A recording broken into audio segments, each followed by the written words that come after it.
What's up, guys? It's the real main event, the Rogue Soldier, the essential John L. Crossfire. And I'm Mrs. Crossfire. And once again, you guys are tuned into Caught in Conversation. Shakalaka-laka.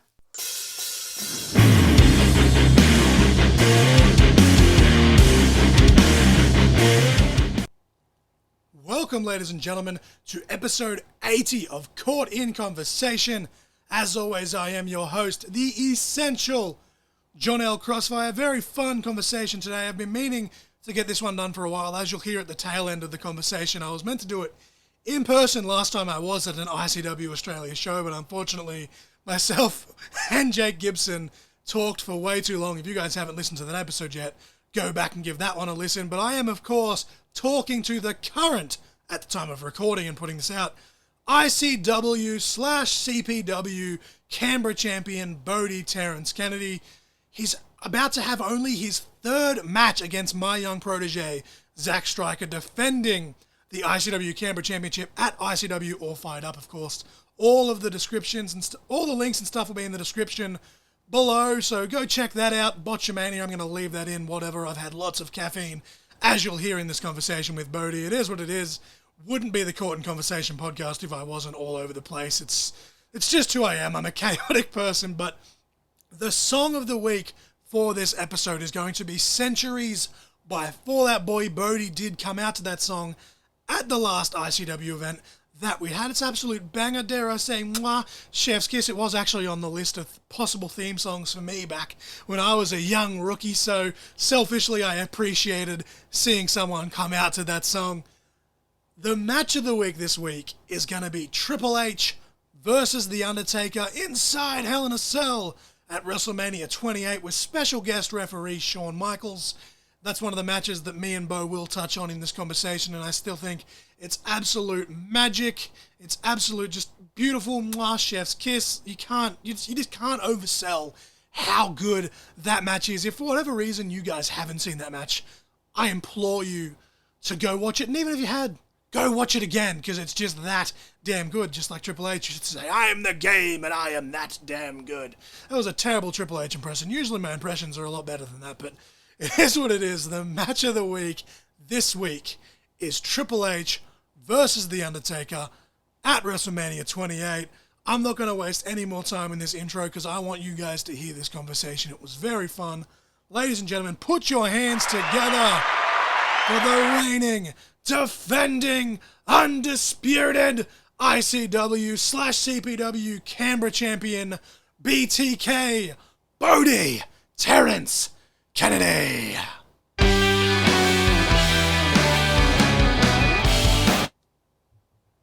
Ladies and gentlemen, I am here with current reigning, defending ICW/CPW Canberra champion. Won that title in only his first match. He's only had 2 matches so far in his career, and they've both been, mwah, chef's kiss. They've been bangers. I've had the privilege of calling them both. Unfortunately, won't be there to call his next match, but we're going to get to that one a bit sooner. I'm here with Bohdi Terrance Kennedy. That's a lot of words. How you doing, my brother? Yes, that is a lot of words, but the name speaks for itself. I carry a lot of legacy with that name. Indeed. So I'm doing pretty good. How are you? I've just smashed a coffee in the time it took me to set up. I thought I was going to sip it throughout this conversation, but instead I kind of just sculled the whole thing. So caffeine's probably going to kick in halfway through this conversation, so my apologies. Jeez, just hold on a second, Crossfire. Okay, I'm back. I'm sorry about that. God, the devious one's bothering me. Asking about his promo. I'm going to leave that little snippet in. I'll just edit out the dead space. The devious one is bothering me.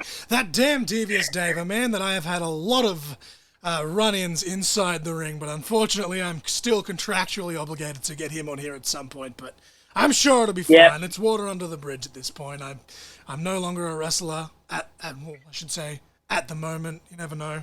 2024, 2025. It's a long-ass road. Yep.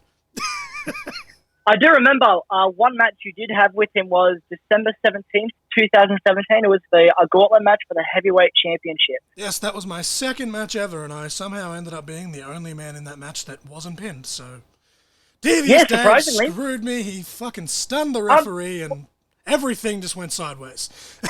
You did get the pin on him, and you were champion for some time. So I must say, I am impressed. You did get the pin the Devious on, like myself. Devious Dave was the very first victim of the Switchblade Lariat. Unfortunately for him, I guess. It was a devastating one. It was a very devastating Switchblade Lariat. But this is going to be a fun question because I feel like Devious Dave is very much going to factor into this, as is Russell the Love Muscle too. I'm assuming you have literally, you're literally a second generation wrestler. You're the only one from the top of my head that I actually know personally. But what was your earliest wrestling memory? Oh God, it's actually on the ICW Australia YouTube channel. It's one of the Halloween shows. It was ICW 2008, and it was my dad versus a few other opponents. I think it was Hank Armstrong. No, it was Jason Tyler the Enigma. He was an old wrestler back in the day, and I also had it was Devious Dave, Jason, and Russell the Love Muscle, and Russell got the pin, so he won the championship. And the stipulation for that show was they'd have a wheel, and the wheel would determine what match they would have. Devious Dave, the commissioner at the time, lost that match and then decided that was not going to do. So he spun the wheel, and since he was commissioner, he made another match, him versus Russell the Love Muscle, with the same hotel in a tables match, which resulted in Russell the Love Muscle actually getting injured. Devious Dave flexing authority? I would never. And I was there when he won his first heavyweight title shot, or first heavyweight championship, and I have to say, from that moment on, I was hooked on wrestling. I dig it. So, at what point in your life did you then decide that you wanted to do it? Because, as I say, having a father in the business is kind of different for you. Did you outright, ever since you were little, want to do it, or did you kind of have to have a conversation with him as you got older? I think as soon as I saw that match, I said I wasn't used to it, so I was like, oh my God, Dad's actually getting hurt, and he taught me what wrestling is. And it's an art form. It's an acting art form, and it's amazing how they do it. And watching WWE, I started only watching it since 2008, so after that I started watching it, and then around 2011 we had our first Goldman show, and it was Devious Dave in the crowd. He was retired at the moment. It was Devious Dave in the crowd, and Mike Kelly came out with the CPW Inter-Suburbs Championship and had a go at him, and that was at the Goldman show, and he attacked him, and they all had a big brawl. Devious Dave came to in-ring action finally for the first time in about a year, and he won the Inter-Suburbs champion in about 8 minutes, and Mike Kelly got 2 bits of offense in. And after watching that match, I realized that is exactly what I want to do. I want to become exactly like my dad. That is why I had the music. That is why I have the uniform. That's why I carry the Kennedy name, because when he started, he was David Kennedy. I dig it. So at what point did you then say to him, hey, I want to start training? I pretty much said, it was after the Goldman show, we got home, and I sat down with Dad and said, Dad, what do I need to do to get into this? And he says, I don't know, so you just got to wait until you're old enough, honestly. And every day I'd always ask, am I old enough? And I was so obsessed with it, really. It was one of the most obsessed things I could ever ask for, because it was always something I've always wanted to do. I wanted to perform in front of people who I could show my skill off to. So I'm just trying to do the math here. I think you're almost exactly a decade younger than I am. So that would have made you, 6 or 7 years old, saying already that I'm going to do this? Like, can I do this? Honestly, yeah. Yeah, I dig that. I dig that a lot. It's probably about the same age that I was like, I want to do that. Didn't know how I was going to do it until I was many, many years older, but I dig it. So you've almost been hooked since birth by proxy, because you've been brought into it with Devious Dave and, of course, Russell the Love Muscle as well. More Dad, honestly, more Devious Dave. Russell, I used to watch all the time, and sadly he got his injury and he just started backing away from wrestling. And he's been so injured ever since those last few matches that have done a lot of damage on his body. So it was really just towards Dad, but I was always the little devious one. We always cat jokes about wrestling, and Russell would always say, oh, you're going to wrestle soon. And it was really just a whole family thing, and it was one thing that we could always talk about and enjoy. I dig it. See, I'm kind of in that same realm where it was because of my dad that I fell in love with wrestling, but you've kind of, as we're going to keep harping on, because it is a very big part of who you are, you kind of step that up with having your dad being an actual wrestler itself. So it's kind of, it's in your blood, which is awesome. Pretty much. I was very honored that I was able to kind of return to my duties. You know, I'm obviously not going to make every single show. Luckily, with now this year's, I should say, I almost said next year. We are in 2023. What am I doing? The caffeine just kicked in. There it is.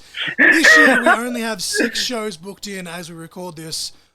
So by my calculations, I'm pretty sure that this first show is going to be the only one that I'll miss. So being able to come back and see you in your debut match against your own father and seeing Russell actually come back from injury as well on top of that was amazing for me and very, very, very honored to do so. But take us through this entire journey, because as you say, you know, you've grown up, you wanted to be the little devious one. You eventually start training. You've been training for what, just over a year now? Last year, so if I do 2020 or 2021, it was 2021 November. It was my first training session because I came in a little bit over a year then. Honestly, yeah. And for the year that I've been training, I've come a far, far from what I used to be. I couldn't even do a hip toss. I couldn't do a clothesline when I first started, and now I'm able to do all these things to the amazing trainers that we have here at ICW. It is amazing to see how far we've come. I will go on record here, because when I first started training, High Octane said that, you know, there was a group of us. There was myself, there was Sam Driver, there was Atticus Slane, there was Vinnie Bronson, there was a couple of guys, and High Octane said that he was very impressed and with the crop of rookies and blah, blah, blah, blah. The current crop of rookies that ICW have now, I've gone on record multiple times, and I'll say it again on this episode, is, in my opinion, the best crop of rookies the company has ever seen as an entire unit.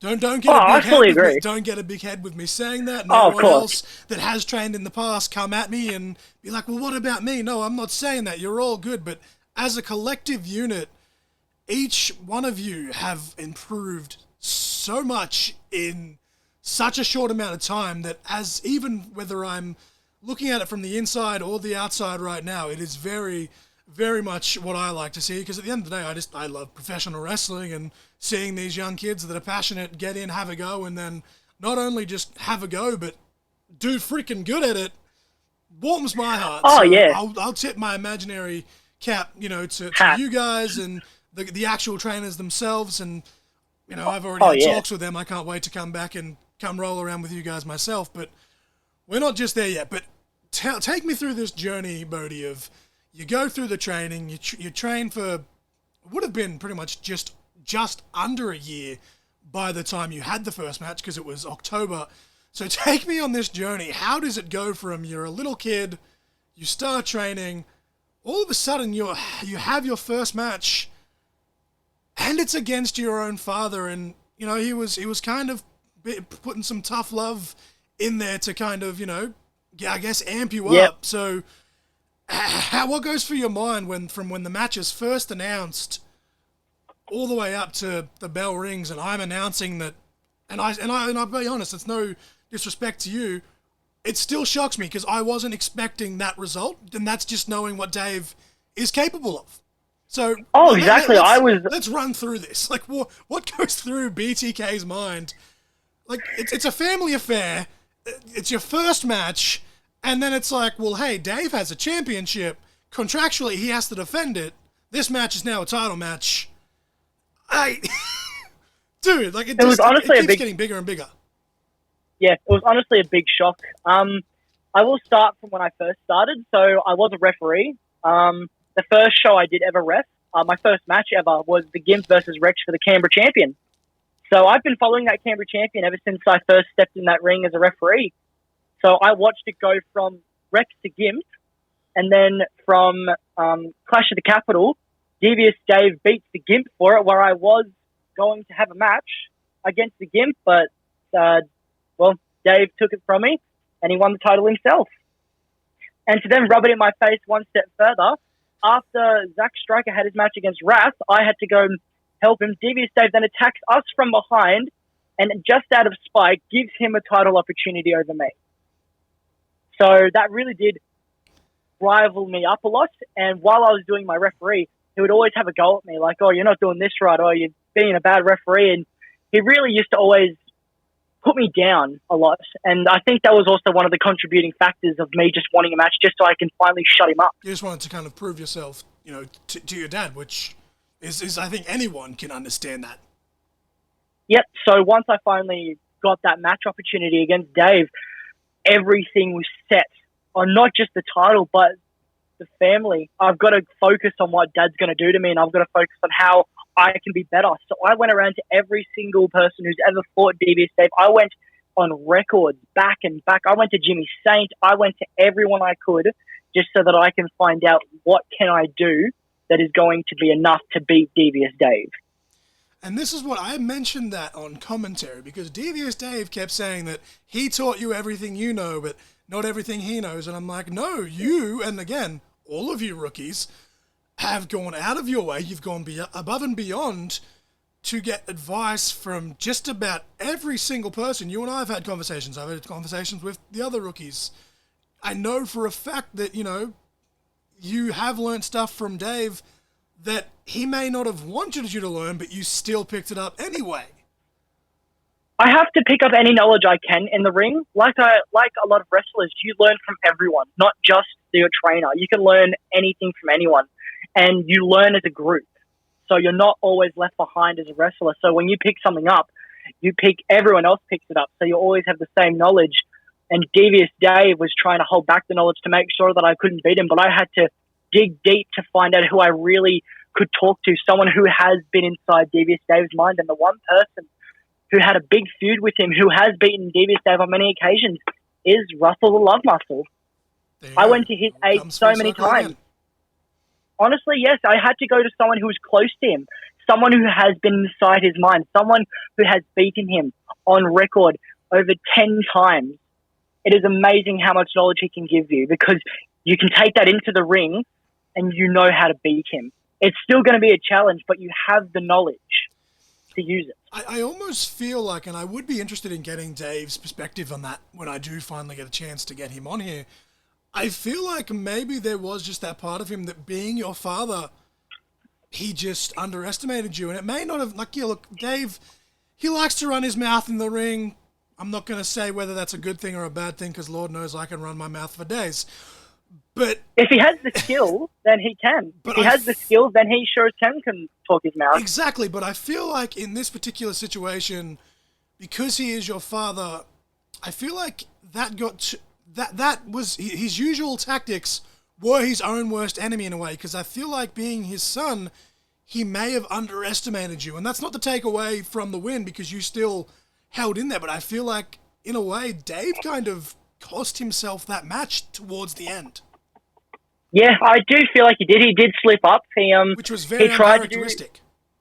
Honestly, I do agree. I haven't seen him try to do a dirty pin like that, but the referee called it, and he just took his eye off the prize, and I had to capitalize on my opportunity. And once I did, I beat him, and I became the newly crowned ICW/CPW Canberra champion. And I know that it was a victory, but I know that me and him are going to cross paths again. I know we are, and I know when we do, he's going to get revenge. So I have to be ready for it. What goes through your mind then, Bohdi, when as I said, you've just gone through all of this? The history is obvious. We don't need to harp on it anymore. The match ends. Not only do you win, but you hear me announce new Canberra champion. What goes through your mind in that moment? Because that was, like, I couldn't hear myself over the microphone, over the reaction, because I guess, through Dave's tactics over the years, the fans may or may not appreciate it. And they were very happy not only to see Dave lose, but to see Dave's own son get this huge moment in his debut match. It was a very feel-good moment. So what goes through your mind when your hand is raised, you're holding the titles, and the fans are they're going bonkers. They're going absolutely freaking nuts. Yeah, so in that moment, when I got that roll up after he hit me in the turnbuckle and got the dirty pin, I rolled him up. 1, 2, 3. I immediately let go and I ran towards the other side of the ring because I didn't know what his reaction would be. I was in absolute shock that I finally got the best of my father. The thing that I've been wanting to do for years, because he's been harping on me saying, if we have a match, you're never going to beat me. And in my first ever debut match, the crowd is going crazy. I invited people from all around Australia because I've been talking of how I'm going to wrestle soon, and everyone was so excited. And I had people from Canberra, Goulburn, Sydney, Melbourne, all come down to come watch. And it was just, everyone was so amazed to see me get that victory. And I was so supported by everyone there. Everyone honestly came backstage, and after the show, everyone was like, holy crap, well done. You did such a great job. And all I could say was honestly thank you to all the fans who were supportive and all the people who came to the show. And it really did push me to give my all, honestly, not just for the title, but for the fans. It's not about a title, honestly, even though it's a great achievement to have. You've really got to put a show on for the fans and to show them that you can talk the talk and walk the walk. I dig it. Now, because you have only had 2 matches, we'll follow this timeline. The next show, you throw out a challenge. It's accepted by Chris Stevens. Had a bit of back and forth banter, which I'm not going to lie, I enjoyed on both ends. I enjoyed it too. And then you go into what is only your second match and your first ever title defense. The old adage is, it's a lot easier to win a championship than to defend a championship. What goes through your mind that you are defending a championship in your second ever match? And then not only that, having one of, if not the match of the night, and again, no one get offended. If you've got issues with that, you can talk to me privately. But that card was stacked, top to bottom. I lost my voice. It was fantastic. And yet, when people say, what was match of the night? You and Chris Stevens, it's right there. It's right there. There's a couple others, like, Dave and Russell coming down towards the end of that 4-way was amazing. I wish that had have been just the 2 of them from the get-go, because it seems like at this point they pushed each other harder, and I guess it's the same thing. It's a family affair, but what goes through your mind when you're like, okay, you've got a title defense, it's an open challenge. Luckily for you, your opponent did tell you before the show, because we all saw what happened to Tank. He didn't know who he was facing, random selection, and out comes Rex and just destroys him, and it was disgusting. And I'll leave my opinions for that for another day, because I am contractually obligated to interview you here. But yep. What goes through your mind? You find out that Chris Stevens has put his hand up, someone that I know that you had on your list. He's on my list. He's on a lot of people's lists. So run us through that one. Hey. Wow. So when I first put out that challenge, I went straight to the booking team and said, I'm going to put in an open challenge. Who is going to be free at the next show? And they gave me a list of people to prepare for. And sadly, Chris Stevens was not on that list. I was not expecting him, honestly. So when he finally accepted it and I saw the poster, I immediately went to my room and started strategizing them and going back through all of his matches, all the matches that I can find. And I sadly didn't do much homework. I probably watched 2 of his matches because I thought it was going to be an easy running match. Because I did referee one of his matches at Day of Darkness. It was the Aussie Championship qualifying match against Loftus, and I think it was Stryker. It wasn't Zack Stryker. It was another Stryker. It was a small guy, weird mask. But yeah, I thought going off that, I'm just like, yep, I can beat him. But I was heavily underestimating Chris Stevens. So when that bell rang, it hit hard, because I know a lot of respect goes to Chris Stevens.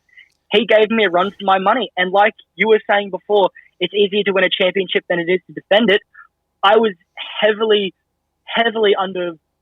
very, very under stress, because I was like, holy crap, I'm going to lose this. And I had to push through and remember training, and I had to go through everything I could out of my repertoire to show everyone that I'm still a fighting champion. And I had a lot of people in the crowd supporting me, everyone chanting my name, and I had to really pull out all the stops, honestly, to defeat Chris. And I had to roll him up again. I couldn't get a clean win, but all respect goes to Chris. I did beat him, but I sure as hell am giving him all the respect. He is a great wrestler and a great in-ring performer, and I hope he comes back to ICW because he has a lot to offer.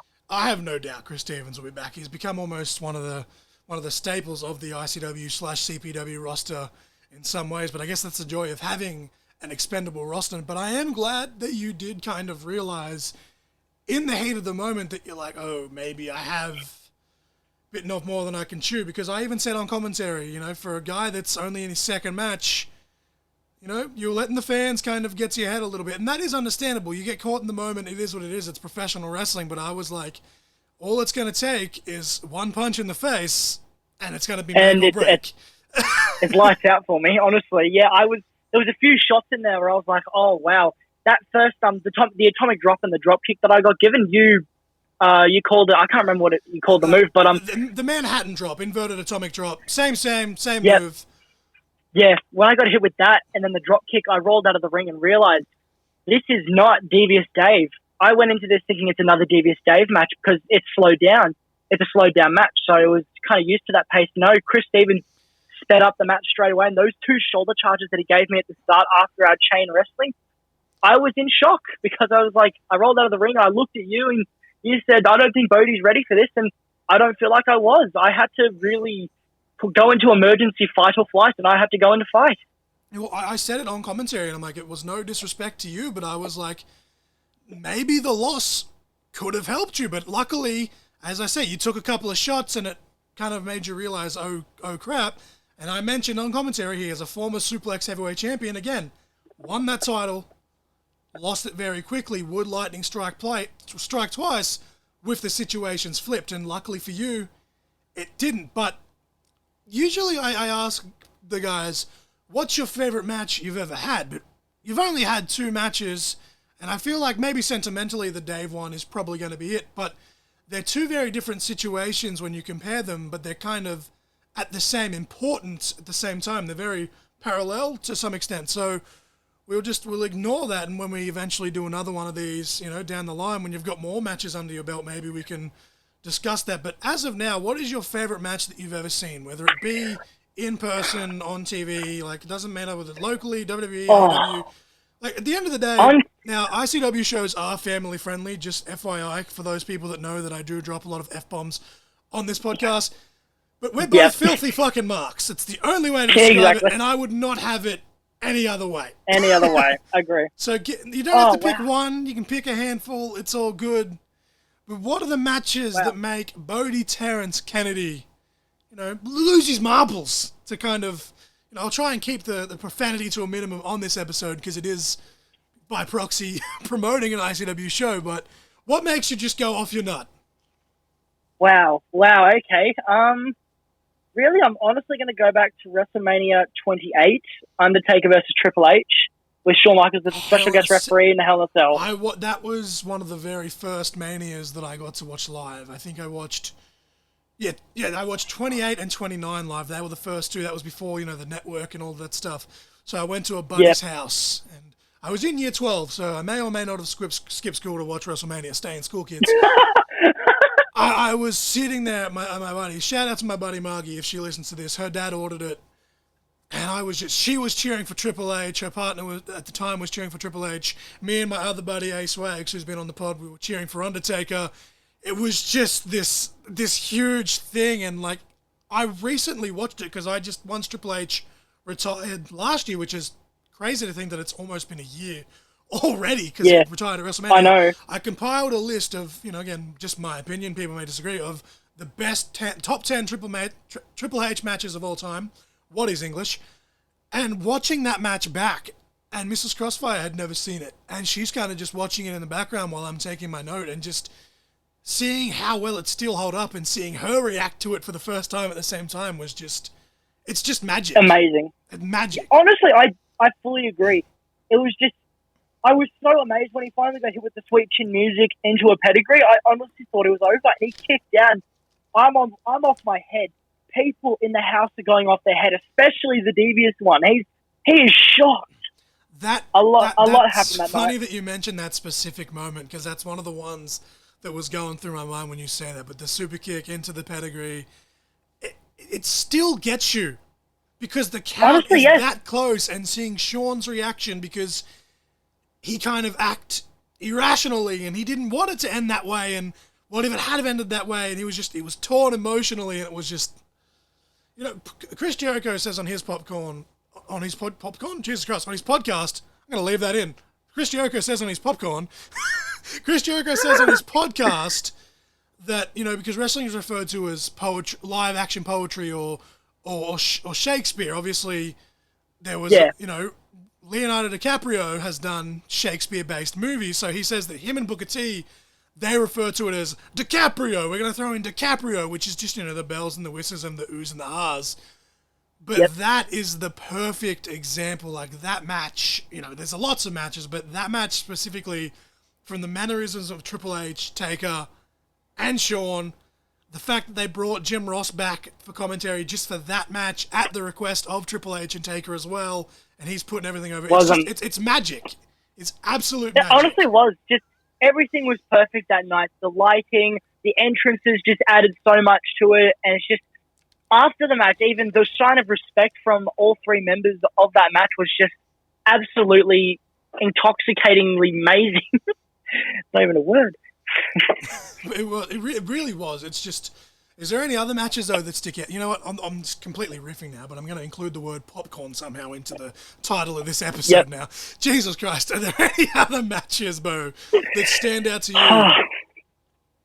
Another WrestleMania match, Shawn Michaels and Undertaker, the first match. WrestleMania 26 I did enjoy, but I feel like there was just something special about that first match that I fully agree. They had all of these matches, and they'd had, you know, the Hell in a Cell matches and that back in the 90s. That was the first ever regular singles one-on-one match that they'd ever had, which is just insane to think about. Yeah. I do have another match, and it's another WrestleMania match, Shawn Michaels and Ric Flair. A lot of heart and soul into that match. A lot. Sure, okay, Ric Flair was, sadly, that was his last match, but there was so much story. That's the real last match of Ric Flair in my mind. Forget everything he didn't impact. Forget the last match he just had. Yeah, the match where Undertaker went to go watch. That, after I saw that, I went, wait, wasn't his last match at WrestleMania? What's going on here? I mean, Ric Flair's a very, you know, controversial figure at the moment because of all the stuff that has come out from back in the day, but his wrestling will always be untouchable in a lot of ways. But that "I'm sorry, I love you" moment, again, it's Shakespeare, it's poetry, it's DiCaprio. It hits you in the heart. It's popcorn, apparently. Honestly, hits you in the heart. Yes. There is one more match, and I don't think it's WrestleMania because I don't remember the venue. Undertaker, Mankind. King of the Ring. Was it 97 or 98? I can't think off the top of my head. I think it was 98. People are probably going to correct me, but it's funny you mentioned that, though. You mentioned Taker and Shawn in all of those, two men that are synonymous with WrestleMania, so it's hard. Sometimes you forget the bangers that they've had just because of the clump of WrestleMania or SummerSlam matches or everything in between. But I'll throw a curveball here just because we're kind of, you know, we're doing good. We're cruising along. I'm thinking about popcorn, apparently. What is your favorite Devious Dave match? There's a lot. I'm sorry. I do look up to him as my hero when it comes to wrestling. Even though we both have our differences, he will always be the man who got me into wrestling, the person who did train me. So there's a lot of favorite matches. I'll give you three, actually. I'm going to give you Mike Kelly, Devious Dave at ICW Goulburn. Yep. The Inter-Suburbs champion. Yeah, for mention one. I've got ICW's, I can't remember the actual show, but I think it was 2009. Devious Dave, Russell the Love Muscle 30-man Ironman match. A lot of heart and soul went into that match, and they were so fit at that time, and they were both fully ready for the match, and they went the full half hour. It was amazing. And Devious Dave Sensei, I can't remember his name. I think it was a ninja character. I think his name was Sensei or something. I can't remember. Warpath and Captain Ultimate for the Aussie title in 2015. It was a December show. That was just before I kind of came back to ICW because I went to some of the Goulburn shows from 2012 to 2014 and then had a bit of a hiatus, unfortunately, because they didn't come back to Goulburn. But that was literally that was just before I started coming to the shows in Canberra. Yes, so it was Captain Ultimate, Warpath, Devious Dave, and Sensei for the Aussie title. Captain Ultimate hit Warpath for the Codebreaker. Devious Dave threw Captain Ultimate out of the ring, pinned Warpath 1, 2, 3, and started his first ever Australian title reign at ICW 1 December 17, 2015. And the whole match was about 10 minutes long, but it had so much action in it, not just because of Devious Dave, but everyone put their heart into that match because everyone wanted to walk out victorious, because if you won that match, you would have gone to the Eliminator match, which led to the person who won that match, best of ICW 2015. Yes. Who will be the one? I always love the Eliminator concept because there's a lot of... You never know who's going to end up in that match. It's really... You cannot pick it on paper. It's just... There's so much talent. The winner of this match, the winner of this match. And then in recent years, they've thrown in a second chance battle royal or whatever, and it's like, okay, well, a battle royal's a battle royal. Everyone has a chance to win a battle royal. Honestly, yeah. It's anyone's game, honestly, unless you're DR or Tank, then it's really heavily in their favour if you try to get them over the ropes or just through the ropes. Very much so in their favour, but not impossible. No, but at this year's Insane Rumble, it was quite clear that once DR entered the Rumble, it was over. I'm kind of glad I got eliminated early. DF did have the aid of the Wilkes Talent Factory as well, which kind of just spelled disaster for everyone, including ICW, and he decided to run his mouth. I got a little bit emotional, but... Yeah, it kind of felt like they did invade ICW because half of the matches were with people from outside of ICW. Like, I had to face Chris Stevens, the tag team championship match with Metal Militia and Metal Corey and the other person. I can't remember his name, sorry, off the top of my head. It was She-Wolf and... who was the other person? She-Wolf and... Nick Jade. They had a fantastic match. One of Nick Jade's best matches ever, I think. And it's good for her because she'd been away for a while. To come back and have a match like that, good on her. Fantastic job. But... Yeah, it was even without the Wilkes Talent Factory, it still almost seemed like it was ICW versus Suplex. So we were screwed from the get-go, unfortunately. But look, it is what it is. ICW did win the majority of those matches, but unfortunately, Suplex and I guess by proxy the WTF won in the main event when it counted. But who are some of your ultimate dream opponents and stipulations? I'm talking locally, internationally, dead or alive. Again, with filthy marks. If you could, invent a time machine and you had an unlimited budget and yada, yada, yada, what's a handful of matches that you'd like to have / stipulations? That really does put me on the spot there. I wouldn't mind, honestly. Well, you're on that list too, don't worry. I appreciate that. Honestly... Wow, that puts you on the spot. If I was in better shape, and if I was also, wow, I'm honestly speechless because I've never really been asked that question because I've been thinking about it for years. Ever since I started training, I've always who is my dream opponent? But honestly, I wouldn't mind facing Rex. This is just ICW people. Like these, I've got a whole list of people who were on my list of people who I wanted to face. One of them was Rex. Wouldn't mind seeing if me and him could have a go because I think we'd have a great match. Rob Messenger. Rob Messenger sadly retired, but I hope a non-sanctioned match can maybe be put on one day. I don't know how that's going to happen, but I wouldn't mind getting in the ring with someone who is such a veteran and someone who has worked with Devious Dave back in the day, and he's been wrestling for a very long time. So I've always, if Rob Messenger ever does come back, I'm going to put my hand up. Well, Rob Messenger is he's very well known for the dog collar match. So what are some of your dream stipulations? An I Quit match. I Quit match. Ooh. An I Quit match. I wouldn't mind not going through a table, so I'm not doing a tables match.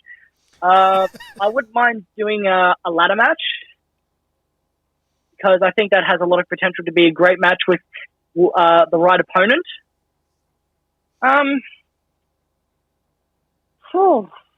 Wow, I wouldn't mind being in another Rumble. The ICW Insane Rumble. My first Rumble where I had to start off as collective number one was Tank. I got thrown out relatively early around the 8th or 9 month mark. And I really didn't get to showcase what I could do in the Rumble, but I did get. I don't even think I got one. I think I got one elimination. I think that was from Hermano. I eliminated Hermano. I think, unfortunately for you, that's where you knew going into this that yourself and Tank and Nick Martino was meant to be there as well, but I guess he just decided Sadly, that he was going to take the Inner Suburbs title and sit at home, but that is what it is. honestly. And after that, you go into the show knowing that you're going to start at number one. You had that insane matchup with Chris Stevens. That same night. The luck of the draw just from the get-go wasn't in your favor, and unfortunately it just seemed to get worse and worse and worse. But as we record this, you are heading into your third match, and this is where I've got to try and say that, look, with all due respect to you, I'm not trying to, step on you or anything that you're capable of doing, because I appreciate your ability, but I'd be lying if I said that this title defense coming up against Zack Stryker, I'd be lying if I said I didn't have someone that I wanted to win that match. I think that's kind of obvious. Yeah. Well, hey, you want the championship to come to Rogan. You can't do it yourself, so you're trying to send your protege. But as we record this, we have 3 matches currently announced for ICW All Fired Up. We obviously have that huge matchup, Bohdi Kennedy versus Zack Stryker. Was the very first match announced for All Fired Up, and we'll get to that in just a moment, but the other one is a 3 stages of insanity match between High Octane and Rex. A lot of history there. Both guys are battered, they're bruised, and for some reason they still keep coming back for more. I cannot wait to see footage from that one. And then we've got a rematch from Southside Bash if he decides to show up with his Inter-Suburbs Championship. And it's Nick Martino versus Jackson Thornhill. I'm not clear whether or not it's a title match. I think management is still trying to work that out. But basically, Jackson Thornhill just wants revenge for the way that match ended. And again, Devious Dave, common theme here, he stuck his head in towards the end of that match. But I think he did have something to do with the end, and I did try to kick him out. And sadly, I think someone took advantage of that and got the victory. It is what it is, unfortunately. I'm hoping Jackson can, come back, and even if he doesn't get the win, at least prove that, he can hang in there. But let's analyze this situation, Bo, because one of the rookies that you train with, along with Jackson Thornhill, is Zack Stryker. He has refereed both of your matches so far. So not only do he knows how it not only do you train together as it is, which that's already a common bond where you get to know a person and you get to get inside their mind. Zack Stryker somehow, by pure luck, I guess, has been assigned to those matches by management, and he's managed to have the best front row seat. Like, on commentary, we've got a great front row seat, but he's literally in there on top of you for both of your matches. So I think he knows just about everything that you've done so far. So I hope for your sake that you do have, a couple of things up your sleeve, but walk through this. What does this match to you, not only facing Zack Stryker, who you have history with, but your third match ever and you're now your second title defense. Run us through what that match in the mind of Bohdi Terrance Kennedy. After my Chris Stevens match, I went to Zack Stryker. I went to Zack and I said, man, that was a good match. And he offered me the belt and he didn't let go, and he challenged me. And he was a friend. He's way more than a friend. He's like my brother. Me and him have been training, and we always, before we even used to train, we always used to hang out with each other. We always used to go. We go back, and then we started training together. Well, I started coming to training when he was already training, and seeing him there was he was always a great friend to have. And me and him have always been there. Like, either when he's had his matches or when I've had my matches, we've always been there. So we've always been there when we're in the ring at the same time. Like, we even had a battle royal together back at Day of Darkness. And yes, me and him both looked out for each other. I sadly didn't get to see him in the Insane Rumble. I wish I could have helped him there, because I know that I go into this match as a friend. I don't see him as an enemy. I gave him this opportunity because he has worked incredibly hard, and I don't think that people give him enough respect for it. And I'm honestly going to get into that ring and I'm going to shake his hand and I'm going to give it my A game, because I know that he's going to do everything he can to get this title off him, because he did come up short against Devious Dave, but I didn't. And that's the only thing I've got on him. And I've had my first title defense already, and I know I'm still going to be under stress because it's a title defense, of course. Even if it's against the teddy bear of Gimp, I'm still going to be stressed because there is still a possibility of me losing. It's never zero. There is always a possibility, no matter how small. It is not impossible, regardless of the odds. That's the joys of professional wrestling, because at the end of the day, 3 seconds is 3 seconds. It's a lot easier said than done, but at the same time, it's not if you look at it from a different aspect, because all it takes is 3 seconds, and you've kind of got to, step in between the ropes to understand that mindset where it's harder than it looks, but at the same time, if you get an opening, you got to take it. Now, I'll throw my bias aside. Look, it's as I said, it's nothing disrespect to you. I appreciate everything that you have done and will continue to do, and I can't wait to look back on this in 2, 3, 4, 5 years time, 10 years time, whatever it is. Throwing my bias aside, I truly believe that between the two of you, this match will go either way. I think it's genuinely, the odds have to be 50-50 almost, and I, unfortunately, as I said, I will not be there. It is my wife's birthday. Will not be able to do my commentary duties for that night. I cannot wait to see the footage back. But I truly think that there is potential here for a match of the night, if not a match of the year candidate. Not to put any more pressure on you than needed, because as I said, bias aside, I want this to be a clean fight. I know that, look, Crossfire has a bad track record, but I'd like to think in the last few years that I've mended some fences. I hope, at least. Yeah, I fully agree. You have had, like I said, you've had a past, but I know that you have come far and you have mended a lot of your friendships and relationships and, well, like you said, your fences. So I do believe that you are trying to be unbiased, and I know that this match is going to go either way. And me and Zach are going to give it our all. We are going to go into this match giving 110%. We are going to do everything we can, everything we've been trained to do to pull out all the stops to get that 1, 2, 3. Honestly, I am not looking to cheat my way to victory. That is not who I am. Okay, that is my father. That is Devious Dave. I am not the devious one. I am the savior of Palmerston. Okay, I am the BTK, Bohdi, Terrance, Kennedy. I am not my father. I am not a heel. I am the face that is going to make sure that he stays clean and gives everyone an equal opportunity as they come along. I'm going to make sure I give everyone a fair shot. I'm going to make sure I am fair, and I want to make sure I give everyone a brutal opinion about their wrestling character, because if they can't run their mouth, then they should not be wrestling, because people like Devious Dave ran their mouth, and I had to take care of it. Fair enough. Now, as I said, this could go either way, 50-50. I truly believe that this is one of the most even matches we've had in a lot of years. What would... I'm not trying to put negativity on you. Like, as I said, would I be happy if Zack Stryker won? Absolutely. But I'm not going to be mad if you retain, because you're both fantastic wrestlers, and I love watching professional wrestling. That's just who I am. But where do you go, Bo, if Zack Stryker pulls out the win? Where does that leave you? If he pulls out the win, I will still give him all the respect, because he got the better of me. It kind of felt like how I beat Devious Dave. He still came up and hugged me. He gave me the respect I deserved after I fully got the 1, 2, 3, even if it was a roll-up. So if he gets me clean 1, 2, 3, I'm going to show him the respect that he deserves. He got the better of me. He got the title in a clean way. And I know that he's going to do big and better things if he wins that title. Even if he doesn't win, I know that he's going to bounce back from this, and he's going to show people who he really is and what he's capable of.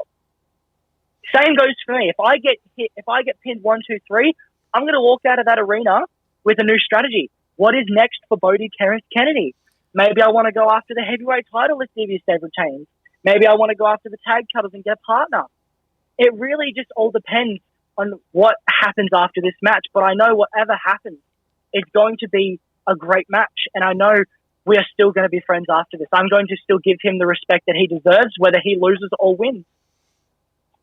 On the flip side of that, and you don't want to look past an opponent, but hypothetically, you go out, you retain. Is there anyone specifically that you have your eyes on, whether it be ICW, whether it be Suplex, that you would like to step up and answer the challenge? Because you've said yourself that at every show, just about, whether management decides or not, you're going to have, basically, it's an automatic open challenge. Like, you're saying that every show you want to defend this championship. So if you get past Zack Stryker, is there anyone you're hoping steps up? Yeah, there is. But I think I'm going to keep that to myself because I might have to go have a chat with him after their match. Fair enough. Either it's for another championship where I challenge my championship for his, or I put their championship on the line. It really all depends on what happens that night. Fair enough, but you have a game plan at least. I do. Whether I win or lose, I'm still going after this person. Okay. I just hope that doesn't come back to bite you. And as I say, Zack Stryker is a member of Rogue, but I would implore you to not look past him in that same vein. But as we kind of start to reel it in a little bit before we go into all the plugs and social media and yada, yada, yada, I like to end, the interview, air quotes, on an audio podcast. I hate calling them that. It's just me having a chat with people I know, but I like to end it with a non-wrestling question, just a kind of, fun fact for the listeners. Yep. I know that you, like me, you're a little bit of a nerd. I don't think that's that's much of a stretch. What is Bohdi Terrance Kennedy's all-time favorite video game? WWE 2K22 with the player of John L. Crossfire. Cheap plug. I have edited him a bit. I've edited his moveset a bit, but I have to say, great work on the characters, and I do like to play with my character. I like to play with my Bohdi Kennedy. I have made... who else did I make? I think I made my brother in the game too. But mostly my favorite character to players, I think, is Seth Rollins or Roman Reigns. My favorite person to play so far in 2K22 is Ricochet. I like his combos and shit. He's fun to play with. Yeah, he's good. He's a bit small, though, so when he goes up against big characters, I just can't get them down. So Seth is like, he can get a big guy down and still be a small guy. Okay, so WWE 2K22. I like me a good wrestling game. A lot of people say that, sports games don't count as video games, and I'm like, well, if they're not video games, what are they? Yeah, if they have PS4 on them, they're a video game. Even if it says there's no game, there's a video game in there. So this is where we'll start to wrap it up. We'll plug all your socials and stuff, merch if you have any, or if you have any coming out, yada yada yada. Sadly, I do not. I'm not going to forget. I mean, look, if you have any design ideas, you can float them to me and I can see what I can do, but we can talk about that off air. What are some of your... I'm going to leave that in too, Botchamania. What are your social media platforms where the fans/listeners can find you, young Bohdi? I mostly post on my Instagram. So that will be at thebodestar04. Because you have the other one that does say Bohdi Terrance Kennedy. Are you still using that, or are you just using the one? No, that one has been blocked, and I don't know why I can't get back into it, but it is thebodestar04. Because every time I post stuff, I've just been tagging both of them in there, because I'm like, I don't know which one to use. And it's getting more followers, and I'm like, wait, hold on. Right, so I will make a mental note to stop tagging that one then, and I'll link it below. Yep. Do you have a Facebook page for your wrestling at the moment, or just the Instagram? That's just my personal Facebook. Like, my personal Facebook's like me, so everyone can just go follow my Instagram. It's got the same. It's all the same, honestly. Well, I mean, if he does make a Facebook page, we'll be sure to let you know here at CIC Pod and share it on the socials and all the fun stuff. Too easy. I appreciate you jumping on, man. I was hoping to do this in person. I wanted to do it at the last show that I was at. Unfortunately, myself and Jake Gibson just kind of got caught in conversation. No pun intended. And all of a sudden it was like 5 minutes, the doors open, and I was like, oh shit. But I'm glad we could jump on. Hopefully we can do another one sooner than later. I am looking forward to yourself versus Zack Stryker. And as I said, regardless of bias, I'm expecting it to be an absolute banger. I cannot wait to see the footage back. I wish you the best of luck. But thank you. Just, keep training. Keep at it. I cannot wait to see where Bohdi Terrance Kennedy is in the next handful of years, because I will end this conversation the same way I started it. This current crop of rookies with yourself, Stryker and Thornhill, and whoever else wants to come in and out and try their hands. We've had a handful of people come in and out. They're not ring ready, but they've showed a lot of a lot of promise. That this current crop is just, there's something with this new generation. I don't know what it is, but you're putting us all to shame. So, hey, older generation, y'all need to step up because these guys are going to pass us by. They're going to pass us by. I do have a message for Zack Stryker because I know he's going to listen to this. Yeah, well, that's the perfect Zack, way to end it. Yeah, honestly, Zack, I do have a message for you. Come February 4th at the Belconnen Community Centre, we are going to give each other hell. But I want you to know, from the bottom of my heart, you will always be like a brother to me, and I'm going to treat you with respect whether we win or whether you lose. So good luck. Bring your A game because I'm going to bring mine too, and I cannot wait to see what the future has for ICW and for you and me.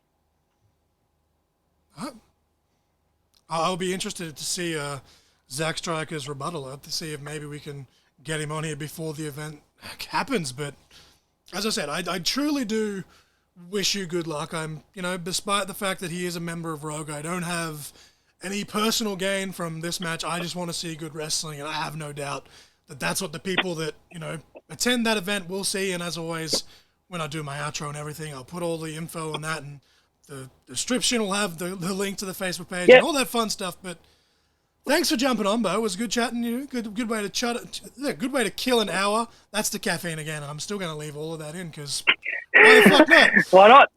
Why not, mate? Thanks for jumping on, buddy. Thank you, John. Thanks, John, for having me. I'll talk to you later, mate. Thank you.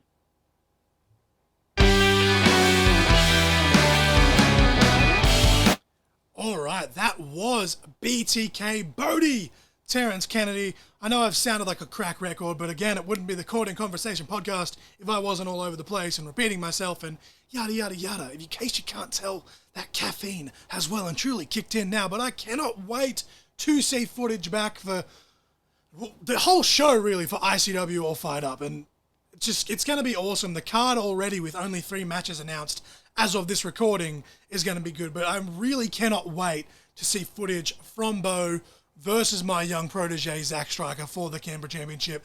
I truly believe that there is a legitimate 50-50 chance. These two young men are so very even, and it's going to be an absolute banger. It's going to be mwah, chef's kiss, something that I, throw out. I either go weeks without throwing out or throw out probably way too often for the listeners' liking. It is what it is. This is just how my mind works. But all of my links will be below in the description. It includes my Pro Wrestling Tee store, all my social medias for myself and the podcast, as well as my Amazon wish list.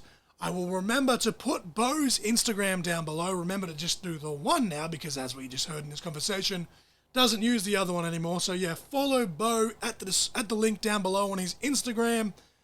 And we can't talk about ICW Australia without talking about MXW and Anarchy Pro as well.